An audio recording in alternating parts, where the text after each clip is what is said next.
구약성경 다니엘서 6장 10절에 있는 말씀입니다. 우리 구약성경 1243페이지입니다. 다니엘서 6장 10절 말씀입니다. 다 찾으셨으면 한 목소리로 같이 읽겠습니다. 시작. 다니엘이 이 조서에 왕의 도장이 찍힌 것을 알고도 자기 집에 돌아가서는 윗방에 올라가 예루살렘으로 향한 창문을 열고 전에 하던 대로 하루 3번씩 무릎을 꿇고 기도하며 그의 하나님께 감사하였더라. 아멘. 아버지, 우리의 기도에, 우리의 찬양에 들으시고 응답해 주심을 감사합니다. 이 시간도 주신 말씀을 통하여 주님, 우리가 깨닫기를 원합니다. 변화되기를 원합니다. 하나님의 도구로 쓰임받을 수 있도록 주님, 이 시간도 함께 예배를 드리는 저들을 만져 주시옵소서. 축복해 주시옵소서. 예수님의 이름으로 기도하옵나이다. 아멘. 얼마 안 남는데 비록 떨어져 있지만 이렇게 인사합시다. 당신은 축복의 씨앗입니다. 아멘. 심어야 거두게 될 줄 믿습니다. 제가 예전에 TV를 보는 가운데에 어느 방송인은 모르는데 올해 78세 된 김춘자 할머니를 제가 봤어요. 이신 그 김춘자 할머니를 잠시 소개하려고 합니다. 이분은 미술을 전공한 사람도 아닌데 이분이 무엇의 달인인가 하면은 밥상 위에 펴는 그 볼을 뭐라고 그럽니까? 식탁보라 그러죠. 그죠? 식탁보. 이 사람은 이 식탁보를 만드는데 그 조각 그 배를 가지고 만드는데 이 사람은 달인입니다. 그런데 이 사람이 몇십 년을 한 것도 아닙니다.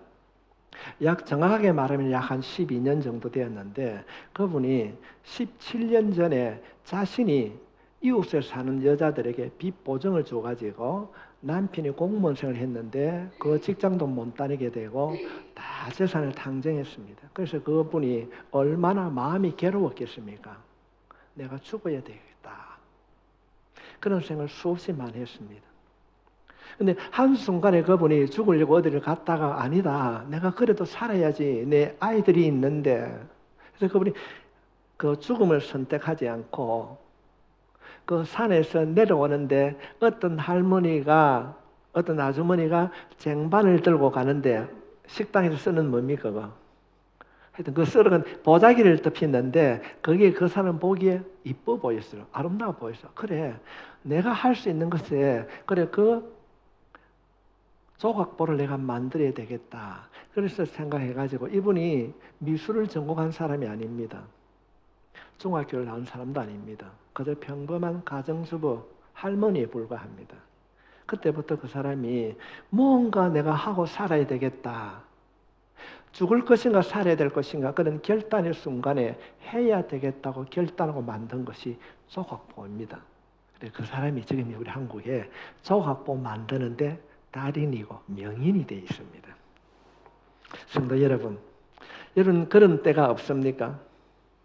내가 이젠 내가 죽을 수도 있겠구나. 아니면은 어떻게 해야 될 것인가 말은 하지 않지만은 우리가 결단을 해야 될 때가 참 많이 있습니다. 여러분, 무엇을 어떻게 해야 될 것인가? 그런 결단의 순간에 우리는 어떻게 해야 되겠습니까? 대부분의 교회 다니는 사람들은 선생님 기도해야지요. 그렇습니다. 우리는 분명코 기도해야 됩니다. 그러면은 그 결단, 내가 죽어야 되는가 살아야 되는가 어쩌면 어떤 일들을 결정하기 위해서 하나님 앞에 기도할 때 무엇을 기도해야 되는가? 어떤 기도를 해야 되는가? 그때에 믿는 우리들은 어떤 기도를 해야 되는가를 다니엘의 기도를 통하여서 우리가 교훈을 얻고자 합니다. 웬만한 사람들은 다니엘은 다 압니다. 우리 교회만 하더라도 11월 1일부터 20일 동안은 뭐 합니까?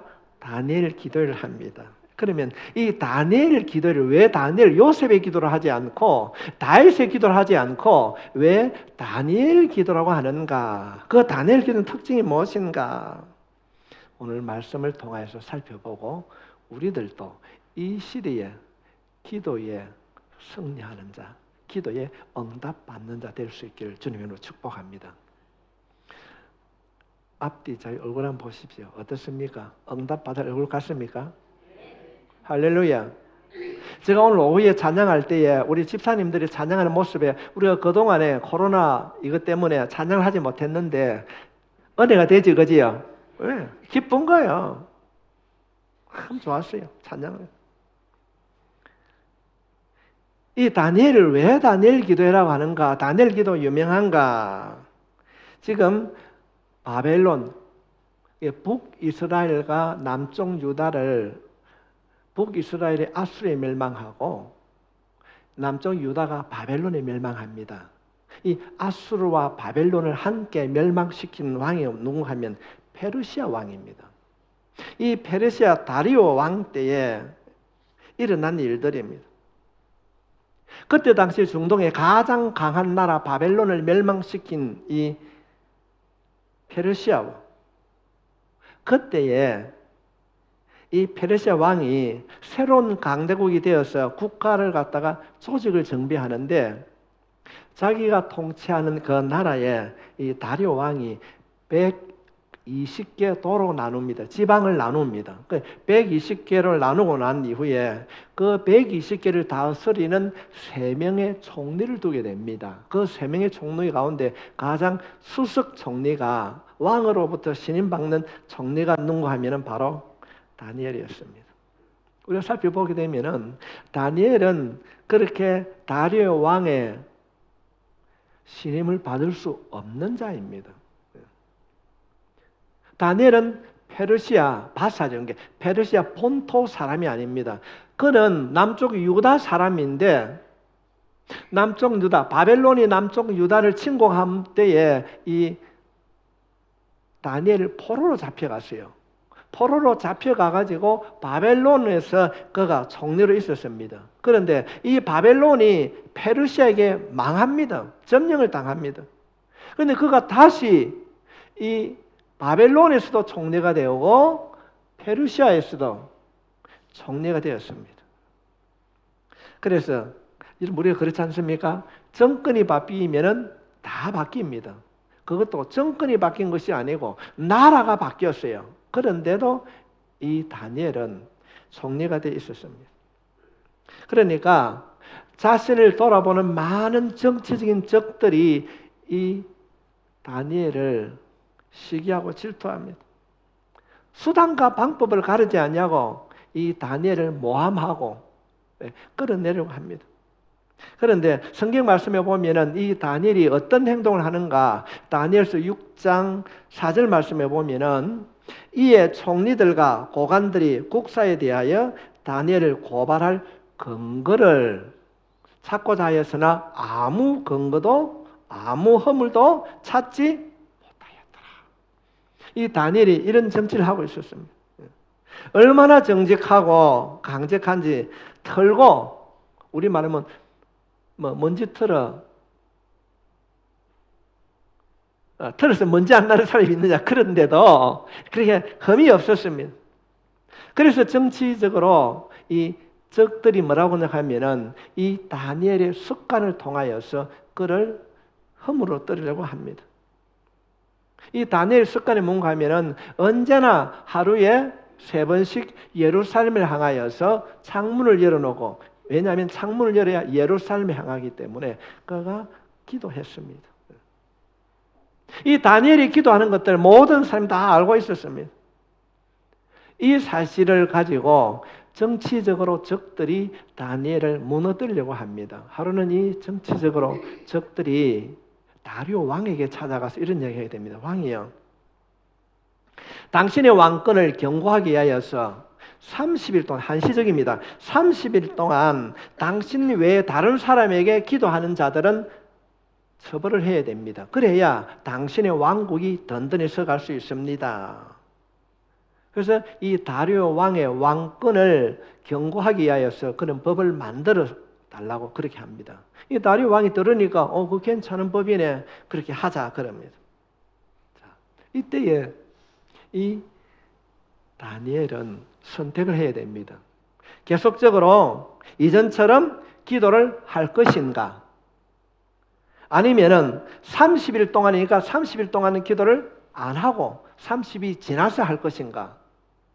세 번째로는 장소를 바꾸어서 다른 사람들이 알지 못하는 비공개적인 장소에서 기도를 할 것인가? 선택을 해야 됩니다. 그런데 다니엘은 어떤 선택을 합니까? 다니엘서 6장 10절 말씀입니다. 다니엘이 이 조수에 왕의 도장이 찍힌 것을 알고도 자기 집에 돌아가서 윗방에 올라가 예루살렘으로 향한 창문을 열고 전에 하던 대로 하루 3번씩 무릎 꿇고 기도하며 그의 하나님께 뭐 하였더라? 감사하였더라. 다니엘은 이 법이 어떤 법인지 알고 있습니다. 그가 이 법을 따르지 아니하면 그가 죽을 것을 알고 있습니다. 사자굴에 던져질 것을 알고 있습니다. 그런데도 다니엘은 이전처럼 창문을 활짝 열고 예루살렘을 향하여서 하나님을 부르며 기도하기 시작했습니다. 우리 한번 따라합시다. 전에 하던 대로. 이것이 여러분의 기도의 모습이 될 수 있길 바랍니다. 어쩌면 그의 마음에는 표현은 안 하지만은 성경에 기록되어 있지 않지만은 마음이 상당히 두려웠을 것입니다. 저놈들이 나를 보고 어떻게 할 것인가? 정적들의 신선 아니면 죽음에 대한 두려움도 있었을 것입니다. 그러나 그는 전에 하던 대로 기도를 드렸습니다. 사느냐 죽느냐는 그는 선택의 기로였습니다. 그런데 다니엘은 어떤 기도를 하였습니까? 오늘 이 말씀을 꼭 붙잡고 돌아갈 수 있길 바랍니다.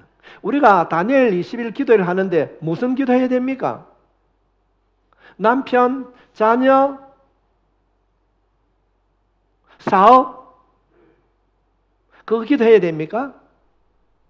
성경에 말하는 다니엘 기도는 무엇인가? 10절에 기록하고 있습니다. 한번 따라하겠습니다. 그의 하나님께 감사하였더라. 기도하면 죽는 겁니다. 이들이 법을 만들어 왔어요. 사자굴에 던지는 걸 알았습니다. 그렇지만 그가 기도했습니다. 이전대로. 그런데 어떤 기도를요? 감사했다는 겁니다. 이것이 다니엘 기도의 특징. 감사했더라. 하나님 나를 이 위기 순간에 건져 주십시오. 나를 지켜 주십시오. 그렇게 기도하지 아니했습니다. 모든 것 다 내려놓고 하나님 감사합니다. 지금까지 자신을 지켜준 은혜를 감사합니다. 저놈들이 나를 죽이려고 모함하는데도 기도하게 하심을 감사합니다. 수많은 얘기 가운데서도 여기까지 인도해 주신 하나님 감사합니다. 우리가 생각 사이 갈림길이라든지 어떤 중대한 결정을 할 때 기도해야 되는 것은 알고 있습니다. 그런데 어떤 기도를 드려야 되는가? 하나님 앞에 감사 기도를 드리는 자가 되어야 됩니다. 하나님 감사합니다.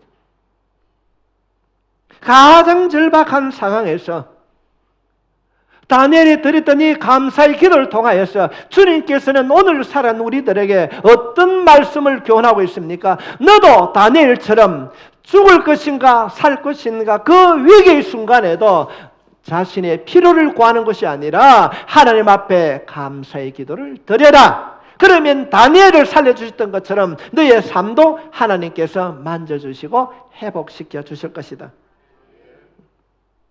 다니엘이 왜 살려달라고 말하지 아니했을까요? 하나님 내가 잘못한 거 없지 않습니까? 늘 하루에 3번씩 기도했는데 저 친구들 나를 죽이려고 하는데 하나님 어째야 됩니까? 이런 말하지 않습니다. 하나님 앞에 감사했습니다. 다니엘의 기도는 기도의 기본으로 돌아간 거예요. 감사 기도를 드리고 있습니다. 성도 여러분, 교회에서 감사를 많이 말하는데 교회에서 말하는 감사가 무엇입니까? 그 내용은 내가 어떤 상황에서도 하나님을 기억합니다. 이것이 우리의 감사라는 것입니다. 병원에서도 우리가 왜 감사합니까? 병이 들었는데 내가 비록 병이 들어도 내 사업이 어렵고 힘이 들어도 환난이 있어도 내가 감사한다는 말은 어떤 환경이 있다 할지라도 나는 하나님을 기억합니다. 하나님을 기억합니다. 하나님 앞에 내가 하나님 기억합니다. 사인을 보내는 거예요. 세상이 나를 위협하고 내가 힘이 들어도 하나님을 잊지 않겠습니다 하고 고백하는 것이 바로 감사인 것입니다. 그래서 우리가 주일마다 감사 예물을 드리는 이유인 것입니다. 흔히 말하는 감사 예물 하니까 하나님 땡큐 그것이 아닙니다. 어떤 상황에서도 나는 하나님을 잊지 않겠습니다. 하나님은 나의 아버지이십니다 라고 하는 것을 우리가 고백하는 것이 우리의 감사라는 것입니다. 결단하는 것입니다. 나를 지금까지 지켜주신 하나님 감사합니다. 이 고백이 날마다 우리의 생활 속에서 나타날 수 있기를 바랍니다. 만약 여러분들이 다니엘처럼 어떤 물질의 문제이든지 죽음의 문제이든지 인간관계의 문제이든지 어떤 절박한 문제에 봉착했을 때 어떤 기도를 드려야 됩니까? 해결해 달라고 구하는 것이 아니라 다니엘처럼 감사의 기도를 드리는 여러분이 될 수 있기를 바랍니다. 오늘 본문은 이것을 우리들에게 가르쳐주고 있습니다. 어려움의 때에 어떻게 기도해야 될지 무엇을 기도해야 될지 모를 때에 이 찬양을 부르고 무릎을 꿇을 수 있길 바랍니다. 우리 한번 찬양 올려주실까요? 힘이 들 때 뭘 해야 될지 어떻게 해야 될지 모를 때 이 찬양을 여러분의 마음에 새기면서 오늘 이 시간에 한번 찬양 드리겠습니다.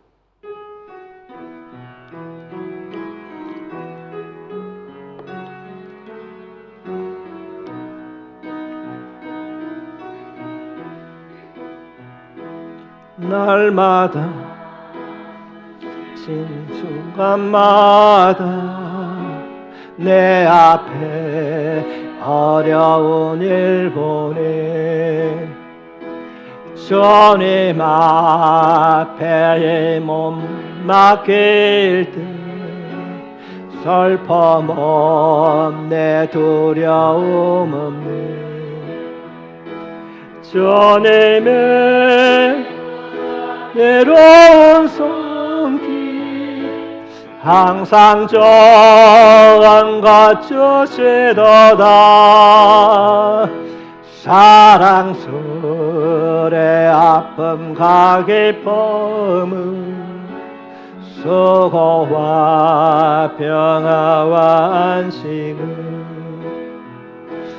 날마다 주님 곁에 계수 자비로 날 감싸주시네 주님 앞에 몸 맡길 때 힘주시네 외로움 주네 오랜 나를 보며 안으시소 항상 평안함 주시도다 내가 살아 숨을 쉬는 동안 살피신다 약속하셨네 인생의 어려운 순간마다 저의 약속 생각해보니 주님 속에 믿음 잃지 않고 말씀 속에 위로를 얻네 주님의 도우심 바라보며 모든 어려움이 기도다 올라가는 순간순간마다 주님 약속 새겨봅니다. 아멘. 정말 이러다가 내가 죽을 것 같다. 내 가슴이 터질 것 같아. 너무 힘들거든. 너무 어렵거든. 성도 여러분, 날마다 숨쉬는 순간마다 내 앞에 어려운 일 보며 주님 앞에 이 몸을 맡길 때 슬픔도 두려움도 주님의 자비로운 손길로 해결해 주실 줄 믿습니다. 네. 성도 여러분, 우리가 하나님 앞에 감사합시다. 다니엘이 그런 거예요.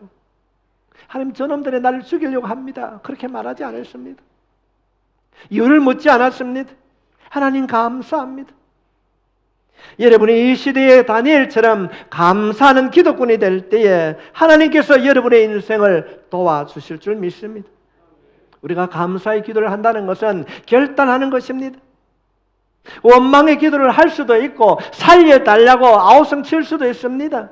그러나 우리가 무엇을 결단하는가? 하나님 앞에 감사하기로 결단하는 것입니다. 잊지 말아야 됩니다. 힘들수록 감사합시다. 어려울수록 감사합시다. 그때 하나님께서는 우리 기도에 응답해 주실 줄 믿습니다.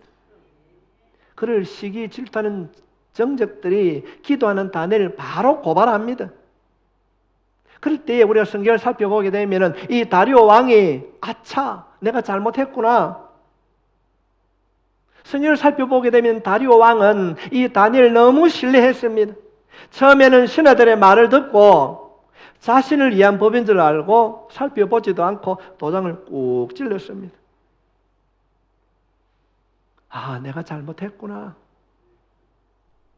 어쩔 수 없이 다니엘을 사자굴에 던졌습니다. 우리가 성경을 살펴보게 되면 다리오 왕이 다니엘을 살리려고 여러 가지 일을 하게 됩니다. 밤새 자신은 금식하고 궁중의 풍악을 금지시키고, 이것은 왕이 다니엘을 신뢰했다는 내용입니다. 그렇게 똑똑한 그 다니엘이 왜 이런 일들, 어리석은 일을 했을까? 알면서도 왜 그랬을까? 다니엘은 어떤 마음으로 그런 일을 했을까? 다니엘의 본심은 무엇일까? 이 다리오 왕이 그런 생각을 하게 됩니다. 그런데 여러분, 말씀을 살펴보게 되면 26절에 왜 다니엘이 그런 행동을 하게 되었는가에 대해서 힌트가 나옵니다. 그 힌트가 무엇입니까? 그는 살아계신 하나님. 내가 드리는 그 기도를 들으시고 응답해 주신 그 하나님은 죽은 자의 하나님이 아니요 살아계신 하나님이십니다. 하나님이 살아계시기 때문에 내가 중단하지 않고, 내가 원망하지 않고, 불평하지 않고, 나에게 위험이 온다 할지라도 살아계신 하나님을 믿으셨기 때문에 그런 기도했습니다. 왜 그랬을까? 이런 이야기를 누가 합니까? 이방인인 이 다리오 왕이 하고 있습니다. 아마 평소에 성경에 그렇게 나와 있지 않지만은 그가 수습 총리였기 때문에 이 다리오 왕과 국정을 논의할 때 항상 이 다니엘이 다리오 왕에게 하나님이 함께 하실 것입니다. 하나님이 지혜를 주실 것입니다. 하나님이 도우셨다고 말을 했을 것입니다. 그 사실을 기억했던 이 왕이 살아계신 하나님, 그래, 살아계신 하나님이 다니엘을 도와주실 것이야. 살아계신 하나님을 그가 믿었기 때문에 사자굴에 들어가도 하나님이 지켜주실 것이다. 성도 여러분, 이 자신이 사자굴에 던짐을 당한 걸 알면서도 당당하게 기도할 수 있던 용기는 어디에서 나왔겠습니까? 하나님이 살아계시다는 것을 그는 바라보았기 때문입니다. 여러분, 하나님의 살아계심을 믿습니까? 정말로요? 믿어야 돼요. 우리들이 세상 사람들에게 다니엘이 다리오 왕에게 살아계신 하나님을 보여주었던 것처럼 우리의 신앙생활이 세상 사람들에게 하나님이 살아계심을 보여주는 자가 되어야 되는 거예요. 그럴 때에 죽음 앞에서도 어려움 앞에서도 하나님 지켜주실 줄 믿습니다. 교회를 다녀도 직분을 가지고 있으면서도 살아계신 하나님을 보여주지 못하니까 세상 사람들이 우리를 조롱하고 멸시하는 겁니다. 정말 하나님이 살아있나? 없는 것 같다. 그것이 우리의 믿음 생활이었다면 우리 오늘 이 말씀을 통하여서 내 삶을 통하여서 하나님의 살아계심이 증거되고 나타나기를 원합니다. 그렇게 살아갈 수 있도록 주님 도와주십시오. 이런 기도, 이런 삶을 살게 될 때에 오늘 이 시대에 다니엘처럼 하나님께서 여러분을 지켜주실 줄 믿습니다. 우리가 찬송하고 우리가 예배를 드리는 이 하나님은 지금도 살아계신 하나님입니다. 우리 삶을 돌아볼 때에 내가 하는 신앙생활이 죽은 하나님을 만들고 있지 아니한지 우리 자신을 돌아봐야 됩니다. 하나님께서는 여러분의 인생을 책임져 주실 줄 믿습니다. 이 일을 선택하면 사자굴에 던짐을 받습니다. 그러나 살아계신 하나님을 믿었기 때문에 다니엘은 주저함이 없이 이전대로 예루살렘을 향하여 창문을 열고 하나님 앞에 예배를 드렸습니다. 여러분, 우리의 삶이 살아계신 하나님을 보여주는 삶이 될 때에 사자굴에서도 지켜주시던 그 하나님께서 인생의 위기에도 하나님이 지켜주실 줄 믿습니다. 어떻게 하나님께서 역사하셨는가? 다니엘 6장 22절 말씀에 보면은 살아계신 하나님을 전구한 그 다니엘에게 하나님이 어떻게 보여주셨는가? 나의 하나님이 이미 그 천사를 보내어 사자들의 뭐 하였더라? 입을 봉하셨더라. 그래서 사자들이 나를 상해하지 못하게 했다. 여러분, 이 굶주린 사자를 하나님께서 천사를 보내어서 사자의 입을 틀어막았습니다. 그것을 바라본 다리오 왕이 이 다니엘을 시기 질투해서 모함했던 그들을 반대로 사자굴에 던졌는데 이들은 발이 땅에 닿기도 전에 사자들이 먹었더라. 성도 여러분, 우리의 힘과 능력으로는 굶주린 사자를 이길 수 없습니다. 하나님이 함께 해야 이기게 될 줄 믿습니다. 저는 이런 생각을 하게 됩니다. 모세가 어릴 때에 갈대 상자에 넣어서 강물에 떠내려갈 때 누가 건져주셨어요? 하나님이 건져주셨습니다. 홍해 바다에서 이스라엘 백성들이 그 물속에 수장될 수밖에 없는데 하나님께서 건져주셨습니다. 십자가에 돌아가신 예수 그리스도를 하나님께서 부활로 건져주셨습니다.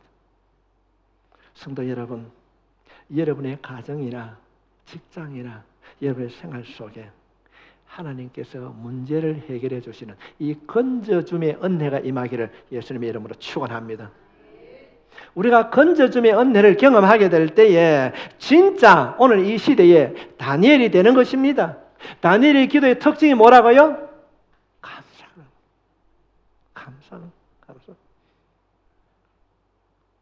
신앙생활을 하면서 이런 경험이 경험되어질 수 있길 바랍니다. 다 그런 것을 경험하는데 나만 경험하지 못했다고 한다면 이상하지 않습니까? 주님이 나를 건져주시고 도와주시는 은혜를 경험하기를 원하신다면 감사하십시오. 어떤 일에도 감사하십시오. 다니엘 시대에 그 진노의 도구가 사자였다면 오늘 우리 시대는 어떤 물질, 명예, 교만 이런 것들이 우리를 집어삼키려고 합니다. 권력과 인기 앞에 우리는 속수무책으로 그들의 먹잇감이 되어 있는 존재입니다. 이런 우리를 넘어뜨리려고 하고 우리를 집어삼키려고 하는 이 문제 앞에서 하나님이 여러분을 지켜주실 줄 믿습니다. 그 지켜주심을 기도할 때에 하나님 감사합니다. 살아계신 하나님, 물질이든 질병이든 그것이 법의 어떤 문제라도 우리를 집어 삼키려고 하는 이 세상에서 하나님께서 다니엘의 삶에 개입하셔서 지켜주셨던 것처럼 하나님께서 개입하셔서 여러분의 인생을 지켜주시고 인도해주는 역사가 경험되어질 수 있기를 바랍니다. 사느냐 죽느냐 인생의 기로의 순간 누구나 찾아옵니다. 우리는 이때 결정해야 됩니다. 내가 누구에게 무릎을 꿇을 것인가? 세상의 권력 앞에 무릎을 꿇을 것인가? 아니면 하나님 앞에 감사의 무릎을 꿇을 것인가? 감사는 하나님을 잊지 않겠다고 하는 신앙의 고백인 것입니다. 여러분 선포하십시오. 살아계신 하나님, 살아계신 하나님, 죽은 하나님 만들지 마시고 살아계신 하나님, 지금도 살아계신 그 하나님 믿을 수 있길 바랍니다. 기도할 때도 확신이 있어야 되는 거예요.